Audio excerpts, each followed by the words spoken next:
특별한 존재였죠. 너무 좋아했죠. 자기가 젊음을 다 바쳐서 사랑하고 존경했던 분이잖아요. 그럼 제가 뭐 모셨으니까 그냥 우연히 알게 돼가지고 운전기사로 들어간 거예요. 제가 한 10년 넘게 했지. 그때만 해도 기사하고 기업주하고는 밥을 같이 못 먹었어요. 사장 기사가 같이 밥을 못 먹는다고 한당해서 그때 그걸 깨트린 것이 박 목사님이에요. 나는 아침 저녁 뭐 삼시세끼 같이 먹고 갈 데가 없을 때 나를 붙잡아준 사람이 그분이라고. 그래가지고 이제 내가 수혁 아버지 삼았지. 내가 아버지라고 불렀어. 직원들 아파트 한 채씩 사줬어요. 3억씩. 혹시 장로님도 그렇게 아파트 한 채 받으셨어요? 나도 받았지.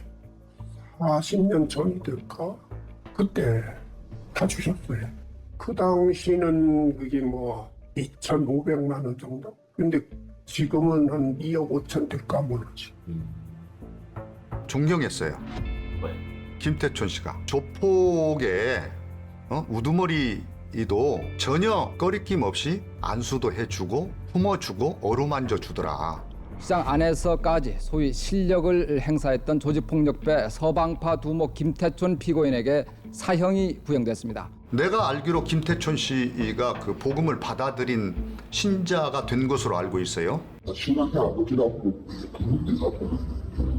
엄청 사랑도 많으시고 절대로 대단한 분이었어요. 저는 원래 정신이 깨끗하니까 정신이 뭐 오해나 이런 거 깨끗하니까. 이 교회는 진짜 하나님 거야. 이 교회는 두 번째는 우리 성도 겁니다. 목사구도 아니고 자녀구도 아니고 전체 성도가 10,000명 같으면 10,000명 전체가 다 여러분 거야. 엉큼하게 뭐 땅 사놓고 자기 이름을 등기하고 말이죠. 그럼 말이 되게 매달 살았다고. 하나님 앞에 가있다면 야 이 도놈 새끼야. 너 교인들 몰래 땅 사고도 집 사고 있잖냐 이 새끼야. 또 이렇게 100년 못 살고 말이죠. 몇십 년 살지도 못할 텐데 내 이름으로 교회 못한 것입니까? 그건 다 배랑 맞아 죽어. 그때 무슨 일이 있었나 하면은 박정희 대통령 시해 나기 전에 3년 전부터 박 대통령이 위험에 처한다. 그래가지고 이제 여기가 기도하기 시작했다고. 박 대통령 시해 났잖아요. 그걸 미리 3년 전부터 아시고. 누가? 박 목사님. 능선을 따라 광활하게 펼쳐진 억새밭. 하나님의 사람이 걸으셨던 그 길을 따라 성도들의 기도 행렬은 끊이지 않습니다. 그때 하얏트 호텔에 그 임원진을 불러다가 그때 대성교회가 얼마 안 컸는데 그 식사할 준비거리만 해서 박근혜가 나오면 얘기를 해주겠다. 근데 박근혜가 안 나왔어. 그래 얘기 못했다. 작은 교회라고 안 왔어. 말을 못해줬더라고. 원래 무슨 기도하시다가 갑자기 야 내가 하나님께 응답받았는데 이번 대통령은 김대중 대통령이다. 근데 그대로 됐지 않습니까? 오늘은 아주 특별위원을 한다고 하면서 그날 위원을 하는 것이 북에서 남침을 한답니다. 북에서 남침을 했다가 다시 북침을 하게 되는데 표면적으로는 박정희 대통령이 대통령이고 이면적인 뜻으로는 반드시 우리가 말하자면 하나님이라는 겁니다. 박윤식 목사님만큼 꿰뚫어 보는 분이 지금까지 내가 만나보지를 못했다. 박윤식 목사님만큼 깊이 있게 들여다본 분도 만나지를 못했다.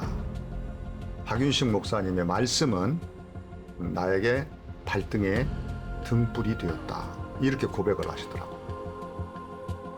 박윤식 목사가 영의 아버지라 때입니까? 근데 저희들은 먼저 이 아버지가 영의 아버지고 이 우주 만물을 창조하신 창조주 아버지라는 것을 저희들은 모시고 외쳤어요.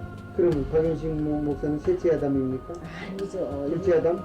아니요. 스스로 계신 이 우주 만물을 창조주 하나님이다.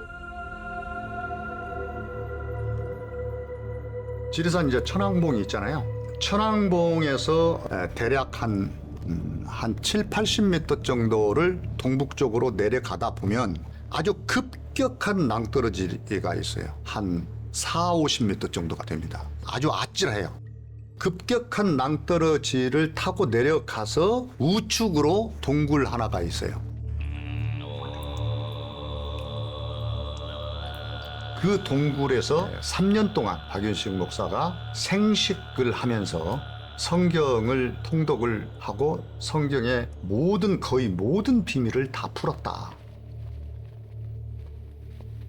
그러니까 금식기도 40일 전해가지고 23일째인가 그 나무 일파리 볼 때 무엇인가 나한테 말하려고 하는 건 그 느낌이 들고 그게 다 뚫려보여. 투시 다 뚫려보이는 거예요. 나는 그걸 전적으로 조작이라고 봐요. 자기가 꾸며낸 거야. 동굴에서 어떻게 4년씩이나 있어. 동굴이라는 데를 내가 가봤는데 거기서 이렇게 있을 때가 아니고 기념한다고 해서도 가고 그랬는데 그런 있을 만한 데가 아니에요. 그게 자기를 좀 신격화하기 위해서 미화하기 위해서 이렇게 만들어낸 거지 이게.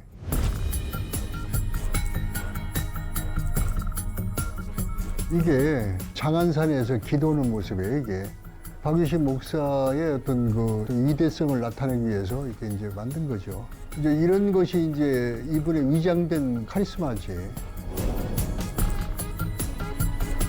아니, 신적 존재라고 봤으니까.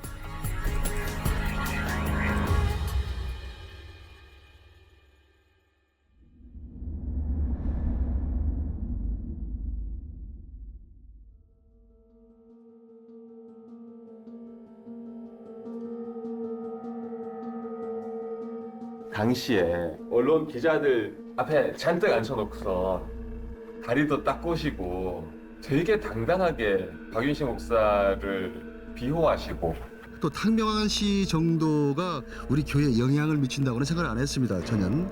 그랬는데 그 탕명환 씨에 대해서 그 이몽철 씨가 그렇게 했는지 그 점이 좀 저도 상당히 의아스러운 겁니다. 근데 그 문건은 보면 6개월 만에 박윤식 목사 굉장히 문제 있는 인간이다. 1994년 2월 17일 발생한 국제종교문제연구소장 탕명환 씨 살인사건 배후 교사 혐의로 대성교회 박윤식 목사는 해외 도피 중에 있는 자로서 자신의 범죄 행각을 정당화하면서 살인사건 이상의 충격적인 사건 발생이 우려되고 있다. 이런 엄청난 불법 행위가 이게 자행되고 있는데 이게 그대로 방치되면 이게 되는가? 그런 어떤 울분, 개인적인 울분도 있었고 마침 PD님의 그 전화를 받고 저도 상당히 좀 당황을 했었는데 그러나 이게 어떤 역사적인 어떤 순간이 돼야 되고 우리 한국 교회가 이대로 있어서는 안 된다. 뭔가 변화가 돼야 된다.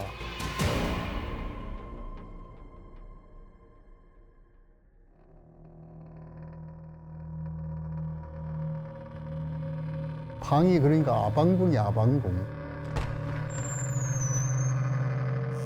그 방을 들어가 봤던 성도들은 장로들 100명 중에서도 4~5명밖에 들어가 본 적이 없는 거야. 인테리어가 기가 막히게 잘 돼 있는 거지. 그리고 이제 거기 대형 금고가 있고. 대형 금고? 예. 아니, 상당히 크더라고. 아주 굉장히 커, 금고가. 결국은 그 금고 안에서 현금으로 한 800억 이상이 나왔다 그러니까 어마어마한 돈이 현금이 나온 거지. 아침에 이제 새벽 기도 같은 거 마치고 나면은 한 10명, 20명씩 줄을 서 있어요. 봉투 하나씩 가지고. 드리려고 받아서 주머니에다 막 집어넣는 거야. 한 사람이 100억을 준 사람도 있어. 박윤식 목사한테. 개인한테? 예.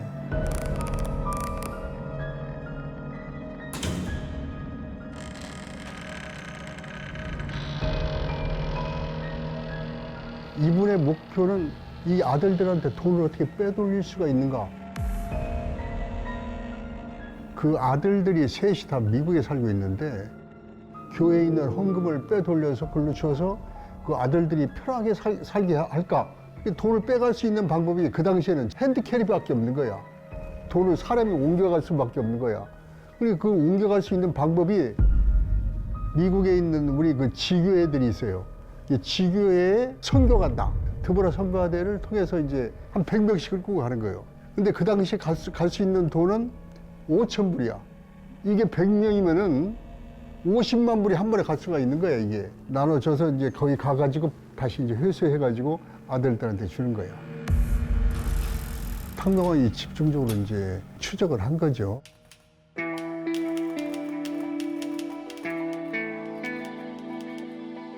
아버지가 보니까 교리를 합리화하거나 성경을 합리화해서 그런 범죄를 저지른 거를 아신 거예요.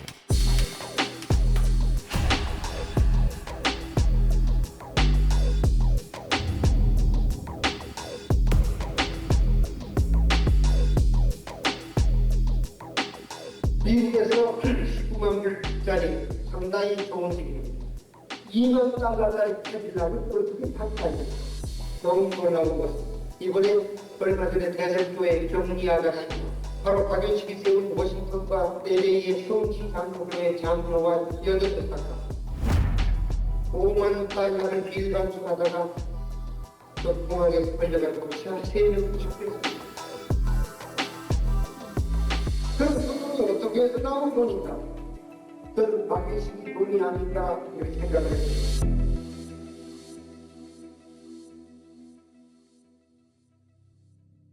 자기에게 이용 가치가 있는 사람은 터키 타운을 뽑기로 들어간다. 터키 땅이 무한을 됩니까? 그런 거랍니다. 사우나가 있어. 그 사람만 다니는 사우나. 아마 한 장로들 중에 한 3명 정도, 나 정도 가본 거야. 이 사람이 왕이야, 왕. 그러니까 여자들 성도들이 목욕을 마치면은 그 타올로 그 가운데만 가리고 거기 전부 앉아서 안마를 하고 있는 거야. 6, 7명이 붙어가지고. 그 옆에서 안마하고 있는 것이 자기가 축복받는 길이라고 생각하고 있는 거예요. 예수의 법은 직접 뽀뽀 안 했어요. 만지도 않았습니다. 관계도 안 했어. 근데 마음 가운데 야, 저 여자 좋다. 어? 닭다리 잘생기고 밀크박스 참 좋다. 어? 응대가 몽실 통통하구나. 예수님의 자유율법은 훔쳐도 않아도 욕심, 탐심만 있어도 너 도둑질했다. 그 박윤식 목사라는 사람, 그 사람에 위해서 얼마나 많은 피해를 당했는가 하는 걸 단적으로 증명해 주고 있습니다. 아버지 믿느냐고 한 겁니다. 그래서 저는 아버지 믿습니다 했습니다. 너 아버지를 믿거든 옷을 벗으라는 겁니다. 그래도 어쩐지 그 부끄러움이 앞서서 옷을 벗을 수가 없었습니다. 그래서 뽀뽀했다고 했습니다. 가겠다고 나오는 순간 이제 저를 때리고 이제 그렇게 야단을 하는 겁니다. 여태까지 너희 가정이 그렇게 많은 축복을 줬고 또 너희 남편도 이렇게 병을 고쳤고 이렇게 모두 한 것이 아버지 은혜인데 이제 그렇게 한다고 하는 겁니다.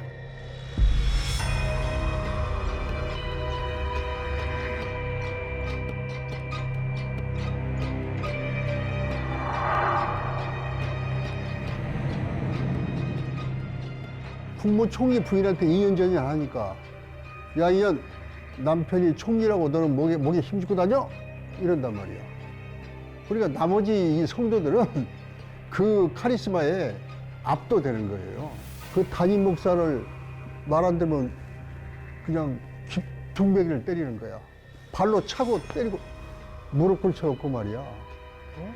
그게 통용이 되는 거야. 안 맞은 사람들이 거의 없어.